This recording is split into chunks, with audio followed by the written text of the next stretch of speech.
안녕하세요. 이번 클립은 챗GPT 기반 서비스의 유형 분류 중에 선택형 서비스에 대해서 좀 더 알아보도록 하겠습니다. 선택형 서비스 같은 경우에는 우리가 기본적으로 사용하고 있는 앱이나 아니면 웹사이트들을 떠올리시면은 딱 그게 선택형 서비스일 확률이 굉장히 높습니다. 챗GPT가 등장하기 이전에 대부분의 서비스들은 이제 선택형 서비스들이라고 생각을 해주시면 되는데 그 이유는 기존에는 이제 이런 챗GPT 같은 게 없었을 때는 챗봇을 구현을 하고 사용자와 좀 자유로운 소통을 하기가 정말 많이 어려웠기 때문에 어쩔 수 없이 이제 대부분의 서비스가 선택형 서비스를 제공을 해왔습니다. 선택형 서비스 같은 경우에는 이제 유저와 소통을 할 때 유저가 이제 뭔가를 입력을 하거나 클릭을 하거나 버튼을 클릭을 하거나 아니면 뭐 라디오 박스에서 뭔가를 누르거나 하는 그런 방식을 통해서 소통을 해왔고요. 그러다 보니까 이제 제품팀에서 하는 일은 페이지들을 만들고 그 페이지들에 버튼들을 채워넣고 텍스트 박스들을 넣고 그리고 체크박스를 만들고 뭐 라디오 박스를 만들고 그런 모든 것들을 이제 설계를 해두고 그 흐름과 범위 안에서 사용자들은 본인의 이제 목표를 달성하기 위해서 작업을 해왔었습니다.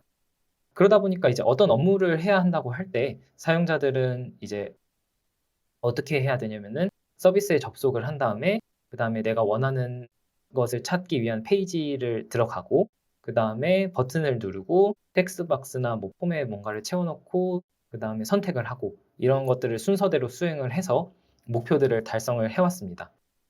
예시를 하나 들자면은 제가 지금 강남에 있는데 저녁은 여의도에 있는 맛있는 덮밥 음식점에서 먹고 싶어요. 그리고 제가 차를 가져왔기 때문에 주차가 됐으면 좋겠고 좀 넓은 집을 선호하기 때문에 음식점의 크기가 좀 넓었으면 좋겠다고 가정을 한번 해보겠습니다. 이런 음식점을 찾으려면은 어떻게 해야 될까요? 일단은 직접 해보면 일단은 지도 앱을 켜고요. 그 다음에 지도 앱에서 이제 여의도 덮밥을 검색을 하게 됩니다. 여의도 덮밥을 검색하고 나면은 이제 이런 결과들이 보이고 음식점들이 보이게 되는데 제가 원하는 음식점을 찾기 위해서는 요 앱에서 제공하는 이런 필터를 누르게 됩니다. 필터를 누르고 저는 지금 밥을 먹을 거니까 영업 중 속성을 눌러주고요. 그 다음에 저는 주차가 일단 돼야 되니까 주차를 누르고 그 다음에 넓은 음식점이 좋으니까 넓은을 누릅니다. 근데 보시면은 두 개 중에 하나만 이제 선택이 되는 거를 볼 수가 있고요. 그렇다 보니까 일단 차를 가져왔으니까 주차가 더 중요하니까 적용을 해서 한번 볼 수 있고 그다음에 여기서 이제 보고 직접 요거를 눌러서 뭔가 주차가 되는지를 확인을 하거나 아니면은 여기서 다시 필터를 열고 넓은을 다시 누른 다음에 여기서 겹치는 거가 있나 확인을 하게 됩니다. 이런 식으로 제가 원하는 이제 목표를 달성하기 위해서 일련의 과정들을 거쳤는데 사실 저는 여기서 굉장히 제 자유도가 제한이 된다고 느끼게 된 게 이제 필터 같은 경우에 두 개가 동시에 선택이 안 되다 보니까 그런 식으로 느끼게 됐고요.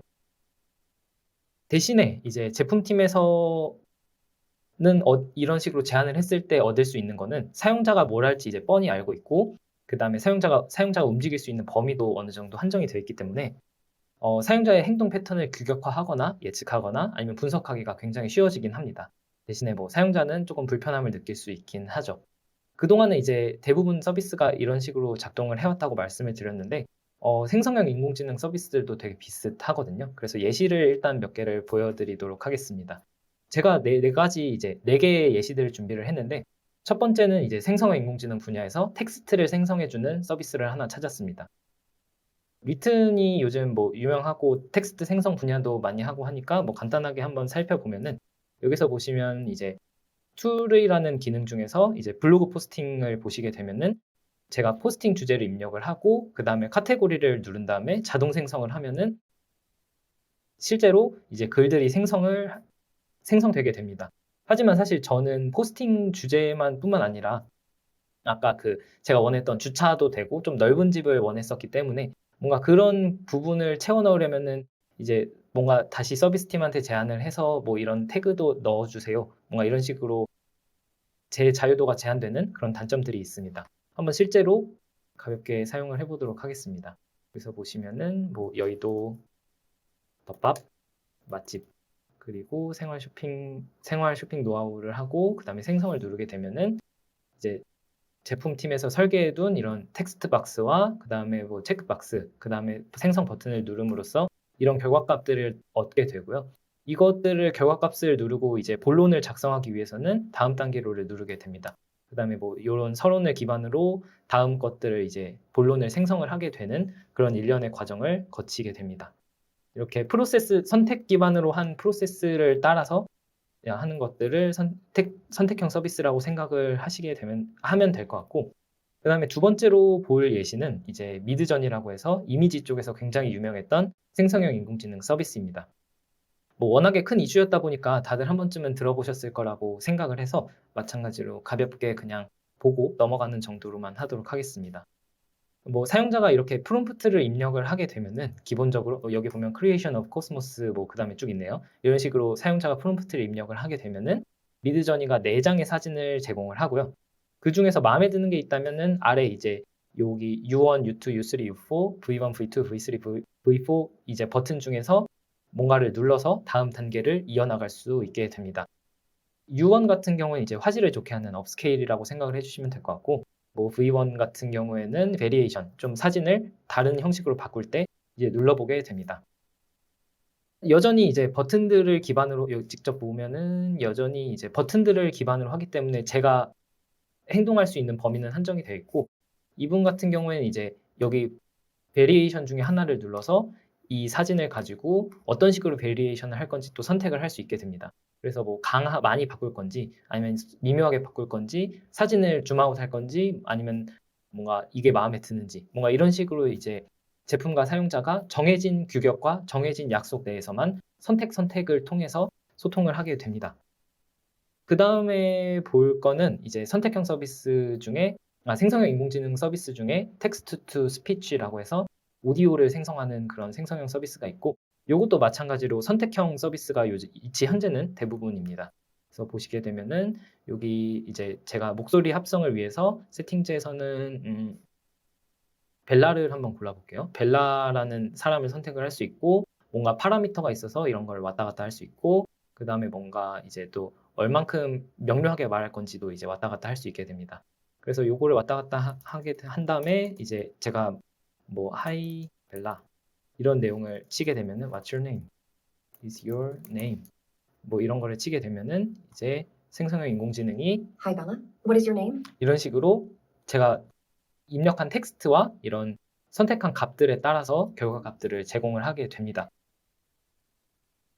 마찬가지로 사실 여기서 저는 입력하는 그런 말의 톤이나 속도를 좀 조절을 하고 싶었는데 그런 부분을 조절을 할 수 없는 부분이 굉장히 아쉽게 느껴지었고, 그 다음에 마찬가지로 제품팀이 정해둔 이런 저런 슬라이드에서만 이제 값들을 변경할 수 있어서 뭔가 제한된 사용성이 느껴졌습니다. 그 다음에 선택형 서비스 마지막은 텍스트 투 비디오라고 해서 이제 텍스트를 입력하면 비디오를 생성해주는 서비스인데요. 예시는 이제 생성형 인공지능의 이미지 분야에서 가장 앞서가는 런웨이라는 회사의 예시를 하나 가져왔습니다. 아쉽게도 이게 정식으로 오픈한 그런 서비스는 아니다 보니까 제가 그냥 동영상만 간단하게 보여드릴 건데, 마찬가지로 근데 생성 과정에서 뭔가 제가 말로써 뭔가 나 이런 거 해줘는 불가능하고 그냥 내가 생성하고 싶은 비디오의 주제를 텍스트 박스에 입력을 하면서 이렇게 생성을 하게 되는 서비스입니다. 그래서 간단하게 잠깐 동영상만 보면은 Now you can generate a video with nothing 이런 식으로 텍스트 박스에 이제 내가 원하는 주제를 입력을 하고 제너레이트 버튼을 누르면은 but words. No driving video, no input image. 이런 식으로 비디오를 제공해 주게 됩니다. 여기까지 이제 선택형 서비스들의 예시들을 쭉 봤고요. 지금까지 본 게 텍스트, 이미지, 오디오, 비디오 이렇게 해서 각각 4가지 생성형 서비스들을 살펴봤고, 그리고 그 특징들을 배워보았습니다. 마지막으로 정리를 하면은 선택형 서비스는 이제 유저들의 입력이나 클릭을 기반으로 소통을 하기 때문에 그 제품에서 정해놓은 범위에서만 움직일 수 있고, 그렇다 보니까 사용자의 자유도는 조금 제한이 되고, 그 대신에 제품팀의 입장에서는 사용자들의 이제 데이터를 분석하고 예측하기가 좀 쉽다는 특징이 있습니다.